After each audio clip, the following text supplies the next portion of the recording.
Space X సంస్థ తాజాగా నిర్వహించిన స్టార్షిప్ రాకెట్ ప్రయోగం విజయవంతమైంది.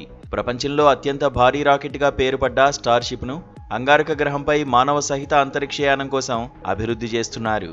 వ్యోమనౌకను పునర్వినియోగించుకునేలా డిజైన్ చేశారు. ఈ క్రమంలో తాజాగా 11వ పరీక్షను నిర్వహించారు. టెక్సాస్లోని స్టార్ బేస్ కేంద్రం నుంచి స్టార్షిప్ వ్యోమనౌకను సూపర్ హెవీ బూస్టర్ సాయంతో అంతరిక్షంలోకి ప్రయోగించారు.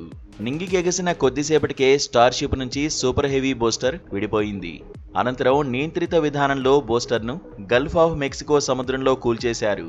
ఇక శాటిలైట్ నమూనాలతో అంతరిక్షంలో దూసుకెళ్లిన స్టార్షిప్ దిగ్విజయంగా వాటిని కక్షలోకి ప్రవేశపెట్టింది. అనంతరం జాగ్రత్తగా హిందూ మహాసముద్రంలో పడిపోయింది.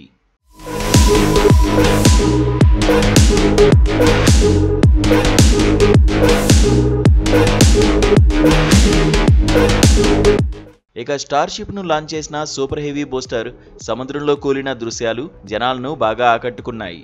రాకెట్ను కూడా నియంత్రిత విధానంలో గల్ఫ్ ఆఫ్ మెక్సికో సముద్ర జలాల్లో కూల్చేశారు. స్టార్షిప్ను అంతరిక్షంలోకి ప్రవేశపెట్టిన అనంతరం బూస్టర్ జాగ్రత్తగా కిందకు దిగింది. సముద్ర మట్టంపై కొద్ది మీటర్ల ఎత్తులో ఉండగా బూస్టర్ ఇంజిన్స్ను నిలిపివేశారు. దీంతో ఒక్కసారిగా నీటిలో పడి పేలిపోయింది. భారీ స్థాయిలో అగ్నికీలలు ఎగసిపడ్డాయి. పునర్వినియోగ రాకెట్గా స్టార్షిప్ను స్పేస్ ఎక్స్ అభివృద్ధి చేస్తోంది. తాజా మిషన్లో రాకెట్ తమ అంచనాల మేర పనితీరు కనబరిచిందని శాస్త్రవేత్తలు తెలిపారు. ప్రయోగ డేటాను పూర్తి స్థాయిలో విశ్లేషించి తుది అంచనాకు వస్తామని అన్నారు. ఇది పునర్వినియోగ రాకెట్ అయిన ప్రయోగ అవసరాల కోసం తాజాగా రాకెట్ను సముద్రంలో కూల్చేశారు.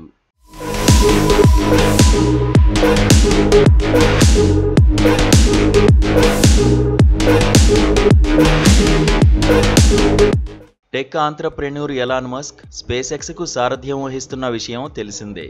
2025 అక్టోబర్ 13 నాటికి మొత్తం 11 ప్రయోగాలు జరిగాయి. వాటిలో 6 విజయవంతం కాగా 5 విఫలమయ్యాయి. ఈ విఫలాలు ప్రధానంగా ఇంజిన్ సమస్యలు, ప్రొపెల్లెంట్ లీకేజీలు, యాటిట్యూడ్ కంట్రోల్ లోపాలు, రీఎంట్రీ సమయంలో విచ్ఛిన్నం వంటి కారణాల వల్ల సంభవించాయి. Space X fail fast fix fast విధానాన్ని అనుసరిస్తూ ప్రతి విఫలం నుండి నేర్చుకుంటూ మెరుగుపరుస్తోంది. అయితే స్టార్షిప్ ప్రయోగాలు అనేకం విఫలమైన దృఢ సంకల్పంతో ముందడుగు వేస్తున్నారు మస్క్. ఈ క్రమంలో తాజా ప్రయోగం విజయవంతం కావడం స్పేస్ ఎక్స్ శాస్త్రవేత్తలకు కొత్త ఉత్తేజాన్నిచ్చింది.